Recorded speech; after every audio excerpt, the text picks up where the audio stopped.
Okay mga kamista, magandang tanghali sa inyo lahat. Tanghali dito sa akin.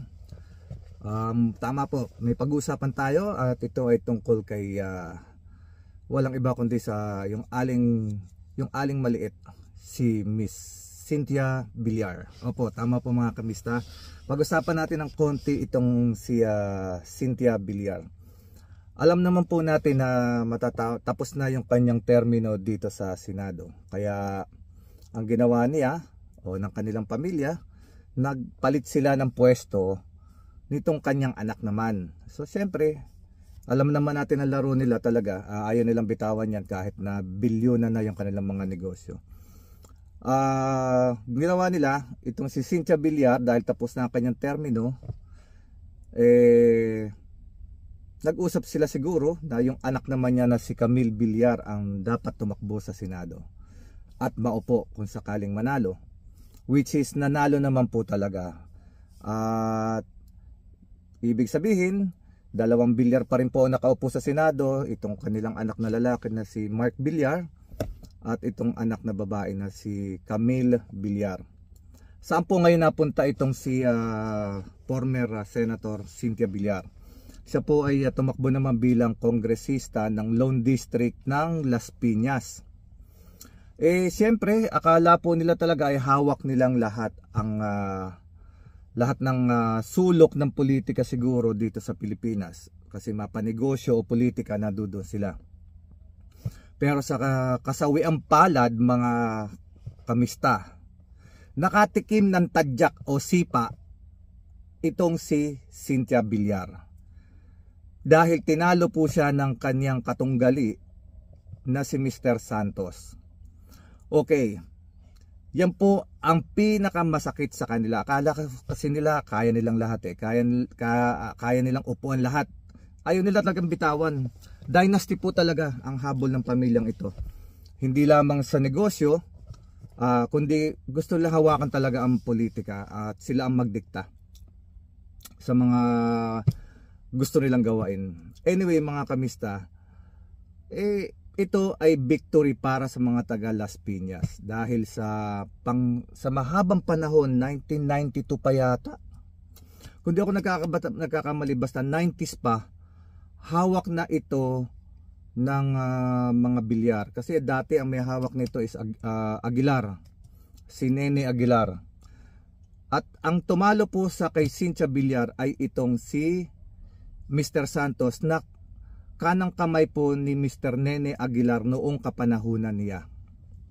At sa isang madaling salita, siguro nanawa na rin ng mga taga Las Piñas dito sa mga Villar. Hindi naman nanawa kasi may mga nakaupo pa rin naman, pero binigyan na nila ng konting leksyon ang mga Villar na kung sa tingin ng mga Villar na sila ay untouchable na at hindi na sila maaaring matanggal sa politika, sa pwesto, sa Las Piñas man o sa ibang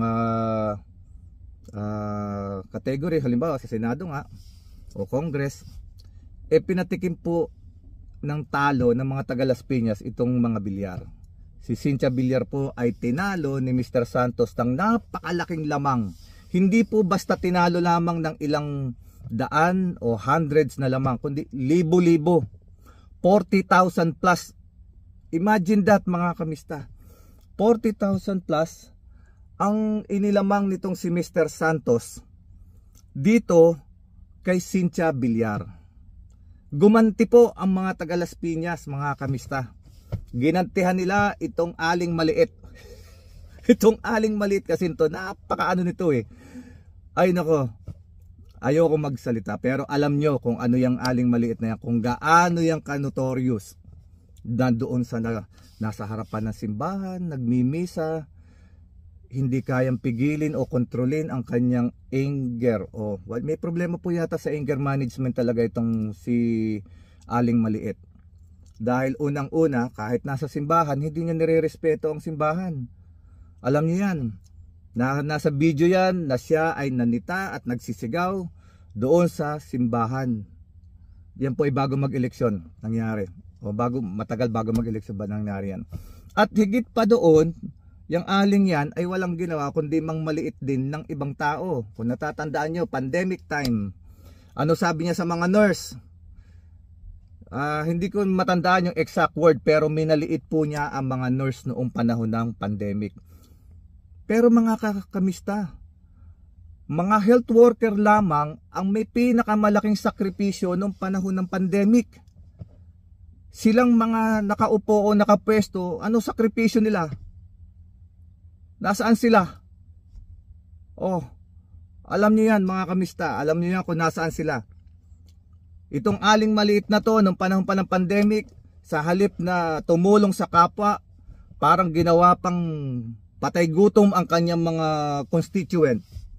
Natatandaan niyo ba yung pinamigay niya? Parang isang balot yun eh. Parang isang plastic lang ba ng yelo na ang laman ay isang itlog yata yun eh. Hindi ako sakto pero imagine mo, panahon ng pandemic ang nagbigay isang senador at bilyonaryo na may tuturing na hindi malang ma-share ng tama yung blessing. Biriin nyo ang ibinigay na ayuda sa mga taga Las Piñas, yung isang plastic na may lamang itlog o kamote ho yata yun o sabang saging. Basta 3 klase lang po ang laman. Hindi ko na lang humatandaan. Pero alam yan ng mga taga Las Piñas. Kaya I know this time gumanti yung mga taga Las Piñas kay Cynthia Villar at ipinalasap sa kanya na siya ay hindi untouchable. Alam nyo sa isang sa isang dynasty, sabihin nating dynasty o emperor o empire, bumabagsak po talaga lahat yan. Hindi po pwedeng sila ay habang panahong nandyan. Yung mga Villar talagang ayaw nilang bumitaw, pero unti-unti nakikita natin pinatitikim sila ng talo ngayon o pinalalasap sila ng pagkabigo. Masakit yun ha. Biruin mo, ikaw ang matriarch ng Las Piñas, pinabagsak ka. Hindi lamang bagsak, kundi supalpal ka, sinipa ka, tinadyakan ka, konti na lang ingud-ngud ka. Kasi 40,000 po yung lamang doon sa Lone District ng Las Piñas na yun para po sa Congress. Kasi ang plano po nitong si Aling Maliit, pagkatapos niya sa Senate, doon naman sa Congress. Napakatatakot talaga sa kapangyarihan ng mga kamista. Dito mo makikita na hindi talaga papasa yung bill ng anti-dynasty. Dahil lahat po sila, hindi naman siguro lahat majority po siguro sa mga nakaupo ngayon, kabilang na itong angkan ni ni Miss Villar, talagang ayaw bumitaw sa politika. Talagang kapituko po sila sa kapangyarihan. Kulang na lamang pati yung kanilang alalay, katulong o driver patakbuhin na rin sa politika. Pero anyway mga kamista, yan po ang isang magandang balita. Magandang balita dahil sa hindi po untouchable ang Villar. Nasa kamay po talaga ng mga botante kung sila ba ay dapat pang maupo sa kapangyarihan, sa Senado man o sa Kongreso. Unang-una mga kamista, tayong mga Pilipino ay dapat maningil sa kanila. Lalo na ngayon, tapos na ang eleksyon. Dapat nating singilin yung ating mga politiko na ibinoto doon sa kanilang mga pangako. Hindi po singilin na kung ano pa man ha. Hindi yung ganoon. Sisingilin natin sila sa paraan na yung ano ba yung ipinangako nila sa atin. Ano ba ang ipinangako nila nung panahon ng kampanya? Dapat yun po ay ibigay nila sa ating mga mamamayan na bumoto sa kanila. Kasi yun ang kanilang plataforma. Kaya sila binoto ng tao dahil sa pangako nilang iyon. At meron pa ho akong i-vlog after this. Maganda tong pag-usapan natin. Sundan nyo po yung susunod kong vlog after this video. Pag-uusapan po natin yung ipinangako. Hindi ko alam kung pangako ito o propaganda lamang para manalo. titingnan natin kung ano po yung surprise po. So, yung susunod kong video, panoorin po ninyo. At tatalakayin naman natin, pagkikwentuhan natin, bibigyan natin ng komento, bibigyan natin ng reaksyon yung ipinangako nung isang senador na nanalo. Number 6 po siya. Walang iba kundi si Mr. Marcoleta. Balita ko, libre na raw yung ating kuryente. Pag-usapan natin yan mga kaibigan, sa mga kamista, sa susunod nating video. Abangan nyo po, after nito i-upload ko lang ito and then gagawa ko ng panibago at pag-usapan naman natin yung libreng kuryente sa Pilipinas, kung kaya ba. Okay mga kamista, wala pong iba kundi pasasalamat sa mga nanonood at tumatangkilik ng aking video. Nagkakakwentuhan tayo kahit nakapiraso lang, 10 minutes lang. Siyempre kailangan naman natin pag-usapan yung ganito. Hindi ko matapos na ang election, wala na. Kailangan alamin natin yung nangyayari after the election.